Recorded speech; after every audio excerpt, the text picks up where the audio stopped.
The cool mountain breeze brushed gently across my cheeks as I stood next to the SUV, watching the sun dip below the horizon. The sky was painted in streaks of amber, lavender, and gold. It was breathtaking. Exactly what I needed after months of relentless city life. The stress of deadlines, noise, and a broken heart had driven me here. I needed quiet. I needed to breathe again. And then there was Jake. Jake Carter and I had known each other since high school. He was my brother's best friend, tall, rugged, and effortlessly charming. Over the years, we'd remained acquaintances, occasionally catching up at mutual gatherings. When I posted online about wanting a solo escape, Jake messaged me out of nowhere. "Hey, I've got a private campsite I use every summer. Remote. Peaceful. Want company?" I hesitated. He wasn't a stranger, but we'd never hung out alone. Still, something inside me said yes. Maybe it was the way he spoke so casually about nature, or maybe it was just how safe he made me feel in a world that had felt so unsteady lately. Now, standing beside him in the forest as the last sliver of sun disappeared, I felt that strange mix of nervousness and peace. Jake was setting up the fire pit, sleeves rolled up, his arms flexing with each movement. I tried not to stare. "You gonna help or just admire my survival skills?" he teased, shooting me a playful look over his shoulder. I rolled my eyes. "I'm soaking in the environment. Mental preparation." "Sure," he laughed. "Mental prep with zero contribution. Classic tourist move." I laughed, walking over to help stack wood.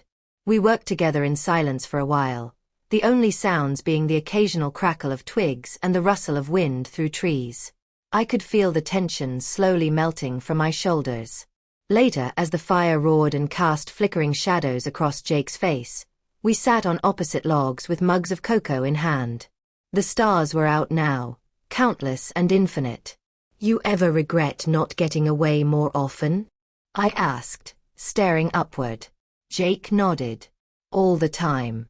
This place resets me, brings me back to who I am."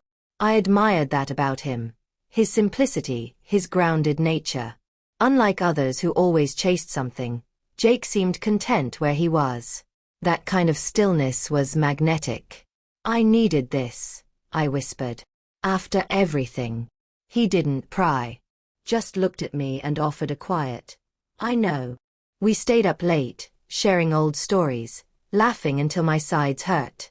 The night air grew colder, so we bundled in jackets and blankets. Jake eventually moved closer, offering his warmth without asking. I didn't protest. His presence was comforting. And his cologne, earthy and clean, wrapped around me like a second blanket. "I never realized how funny you are," I told him at one point, after a particularly embarrassing story about his failed attempt at kayaking in college. He smirked. "Takes a special audience to bring it out." The crackle of the fire faded as the night deepened. I should have been tired, but my heart was too awake.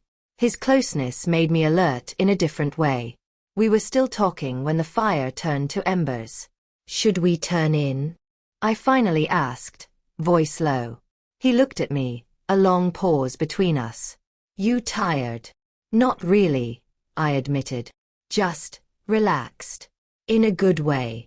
"Good," he said, his voice softer than before. "I want you to feel that here." We both got up and walked toward the tents. There were two, pitched side by side. As we approached, I paused. "Jake," I said. "Thanks for inviting me." He smiled, stepping a bit closer. "I'm glad you came." His eyes held mine for a second too long. There was an unspoken something between us. Charged, intimate. But he didn't act on it. Just smiled again and ducked into his tent.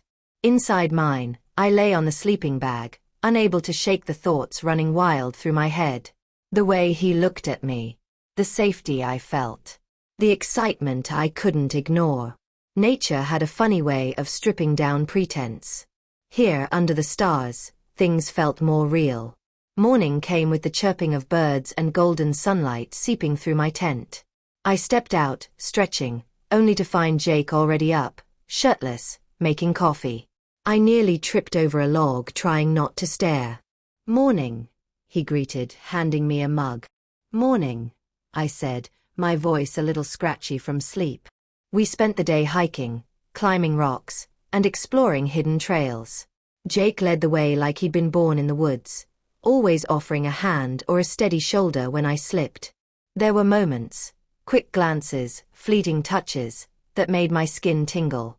At one point, we reached a cliff that overlooked the forest. The view was stunning, and I stood in awe. Jake stood behind me. "Worth the hike?" "Absolutely," I whispered. I felt his hand rest gently on my shoulder, then slide down my arm. My breath hitched, but I didn't move. When I turned, he was closer than I expected. The air between us thickened. "You're amazing, you know that," he said, voice husky. I blinked. "Why?" "Because you came out here, let yourself breathe again. Let yourself feel. Most people wouldn't." I didn't respond. I just leaned in slightly, enough to feel his warmth. He didn't hesitate. His lips brushed mine, soft at first, tentative, then deeper. My hands gripped his shoulders, and for a moment, the world melted away. All that existed was us, two souls reconnecting. We didn't rush. Everything that followed was slow, deliberate, and filled with laughter. We teased, chased each other through streams, collapsed into the grass, and talked about everything, from childhood fears to our worst dates. Back at the camp that evening, I lay across the blanket as Jake grilled vegetables over the fire. He handed me a plate, then sat beside me, stretching his long legs. "I don't want this to end," I murmured. "It doesn't have to," he said simply. I looked at him. "What do you mean?" He set down his plate, then turned to face me fully. "I've always liked you, Sarah. Maybe I didn't know how much until this weekend. But being with you out here, it feels right." My heart thudded. "Jake, I'm not saying we figure it all out tonight.